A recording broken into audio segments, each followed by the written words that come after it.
नमस्ते दोस्तों, welcome to the ज्ञान इलेक्ट्रिकल। सो फ्रेंड्स, आज इस वीडियो में हम बात करने वाले हैं कि जो पावर प्लांट जो रहता है उसके अंदर generating transformer, UAT transformer, ICT transformer जो है वो क्या है और वो क्यों, उसका जो यूज है, उसका फंक्शन क्या है, उसके बारे में।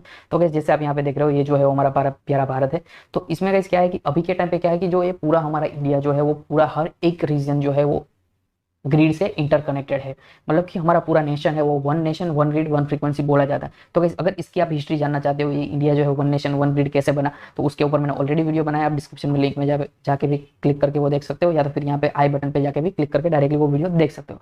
बट गाइस, यहाँ पे हमारा जो मेन पर्पस है कि ये डिस्कस करने का, वो मैं आपको बता देता हूँ कि ये जो वन नेशन वन ग्रिड जो बोलते हैं, वन ग्रिड बोलते हैं, उस वो क्या है। मतलब कि गाइस, ग्रिड ग्रिड ऐसी चीज है जहाँ पे आप कहीं से भी कोई भी पावर प्लांट है वो जनरेट कर रहा है कुछ पावर, तो वो पावर है आप डायरेक्टली ये जो ग्रिड में है उसमें फीड कर सकते हो। चाहे कोई भी एरिया में से वो पावर प्लांट है वो जनरेट कर रहा है, तो आप डायरेक्टली ग्रिड में भेज सकते हो। और कहीं भी कोई भी एरिया में से वो पावर आप उसमें से ले भी सकते हो। इसका मतलब है कि ये ग्रिड ऐसी चीज है जहां पे आप पावर भेज सकते हो और जहां पे रिक्वायरमेंट है वहां से आप पावर खींच सकते हो। इसको बोला जाता है ग्रिड। अब चलो गाइस, आई होप कि आप समझ गए होंगे कि ग्रिड क्या है। अब चलो बात करते हैं नेक्स्ट। तो गाइस, जैसे आप यहाँ पे देख रहे हो, ये एक ग्रिड का मैंने एक सिर्फ एक पोर्शन लिया है। अब गाइस, चाहे अगर कोई कैप्टिव पावर प्लांट है, कोई कंपनी का खुद का पावर प्लांट है, तो उसमें ग्रिड उसको बोलेंगे कि जो हाईएस्ट लेवल का जो सबस्टेशन रहेगा उसको हम ग्रिड बोलेंगे। और अगर जो कोई बड़ा लार्जेस्ट पावर प्लांट जो है, बड़े बड़े पावर प्लांट जो है वो डायरेक्टली ग्रिड में, मतलब कि इंडिया की ग्रिड में कनेक्ट होते हैं, वहां पे आपको मैंने आगे जैसे आगे बताया उस टाइप का ग्रिड एज्यूम करना है। बट अगर कोई कैप्टिव पावर प्लांट है, कोई कंपनी में पावर प्लांट है, तो उसमें आपको ग्रिड कंसिडर करना है जो हाईएस्ट लेवल वोल्टेज का जो सबस्टेशन है उसे। तो फॉर एग्जाम्पल, हम यहाँ पे दोनों केस में 220 केवी ही ले रहे हैं। तो आप समझ लीजिए कि 220 केवी का एक सबस्टेशन है, तो इसको अभी आपको कंसीडर करना है एज अ ग्रिड। और गाइस, जो पावर प्लांट जो होगा वहां पे जो जनरेटर होगा, वो जनरेटर है, सपोज ये समझिए कि ये जो जनरेटर है वो पावर जनरेट कर रहा है। अब गाइस, जो ग्रिड का जो वोल्टेज होगा वो ऑलवेज लार्जर केवी में ही रहेगा, वो हाई केवी में ही रहेगा, हाई वोल्टेज में ही रहेगा। क्योंकि गाइस, उसके एडवांटेजेस है कुछ कि भाई हाई वोल्टेज में अगर हम पावर ट्रांसमिट करेंगे तो उसकी उसके जो लॉसेस है वो कम हो गए, as well as voltage regulation line का है वो अच्छा मिलेगा और एफिशिएंसी भी हमें अच्छी मिलेगी। इसके वजह से हम क्या है कि ये जो पावर ट्रांसमिट करते हैं ग्रिड में वो ऑलवेज हाई वोल्टेज पे ही करते हैं।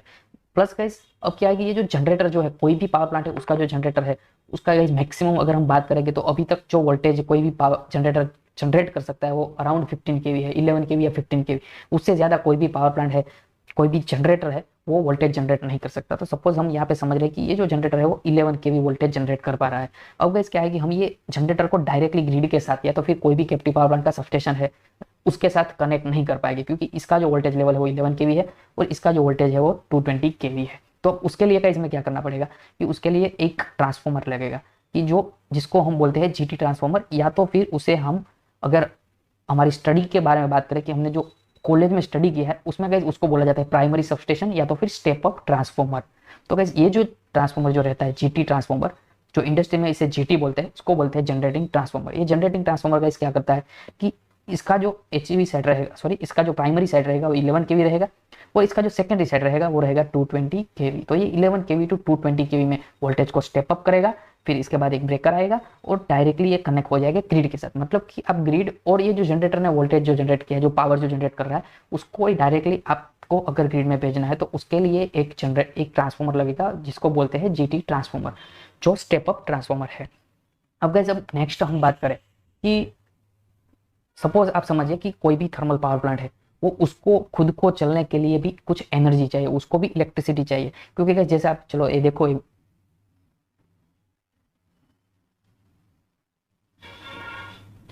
सॉरी, जैसे आप यहाँ पे देख रहे हो कि ये जो है वो पूरा थर्मल पावर प्लांट है। तो गाइस, कोई भी थर्मल पावर प्लांट है उसको भी खुद को चलना है, उसको खुद को भी रन होने के लिए 8.3 से 9% ऑफ जो थर्मल पावर प्लांट की कैपेसिटी है उतना उसको वोल्टेज, उतना उसका पावर चाहिए। मतलब कि अगर ये जो थर्मल पावर प्लांट है वो 100 मेगावाट पावर जनरेट कर रहा है, तो उसको अराउंड 8 मेगावाट या तो फिर 9 मेगावाट पावर तो वो खुद ही उसको चलने के लिए ही ले लेगा। तो उसको भी कुछ पावर चाहिए चलने के लिए, तो वो पावर भी आपको लेना है। तो गाइस, इनिशियली क्या रहेगा कि इनिशियली सपोज आप समझिए कि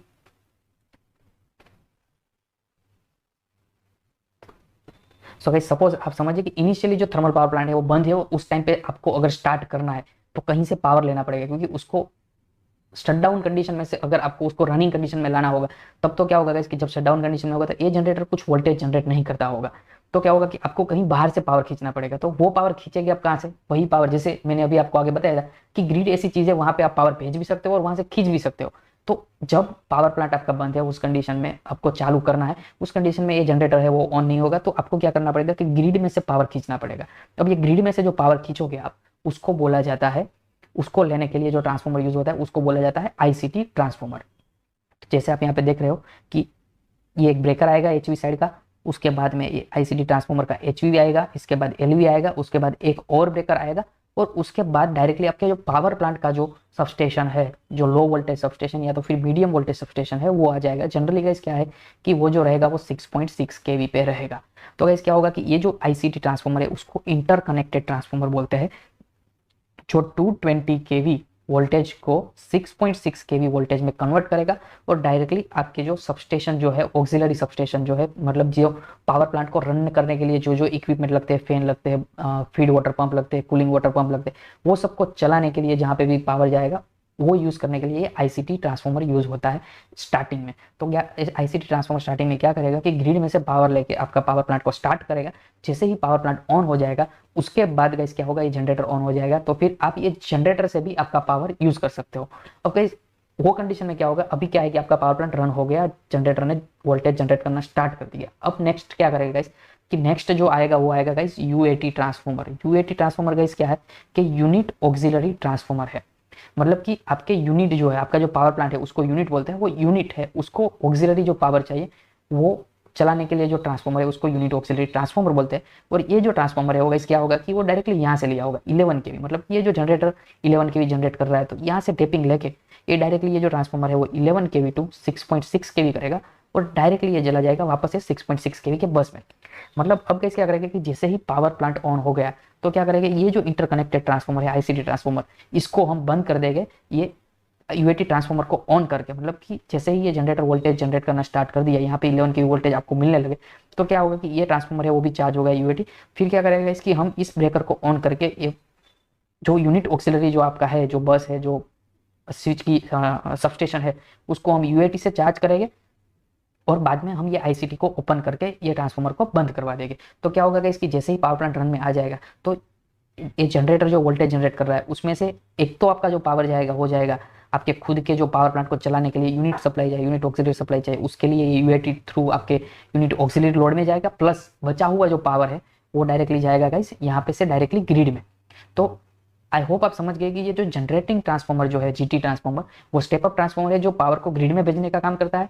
यूनिट ऑक्सिलरी ट्रांसफॉर्मर जो है वो यूनिट को चलाने के लिए, जो यूनिट जो है पावर प्लांट है वो 8 to 9% ऑफ ऑक्सिलरी सप्लाई चाहिए उसको, जो पावर जनरेट कर रहा है उसका, तो वो जो ऑक्सिलरी सप्लाई चाहिए वो यूएटी से फीड होता होगा। और ये इंटरकनेक्टेड ट्रांसफॉर्मर है, वो जब ये जनरेटर ऑन नहीं है, जनरेटर जब ऑफ कंडीशन में है, उस टाइम पे आपको कहीं बाहर से एक्सटर्नली पावर चाहिए तो वो ग्रिड में से पावर लेने का काम ये आईसीटी करेगा और ये आपके बस को सप्लाई देगा और आप पावर प्लांट को स्टार्ट कर पाओगे। तो ये पर्पस हुआ आईसीटी का। तो आई होप ये सब समझ गए होंगे कि जीटी, यूएटी और आईसीटी यानी कि generating transformer, unit auxiliary transformer और ICT transformer, interconnected transformer power plant में क्या होता है।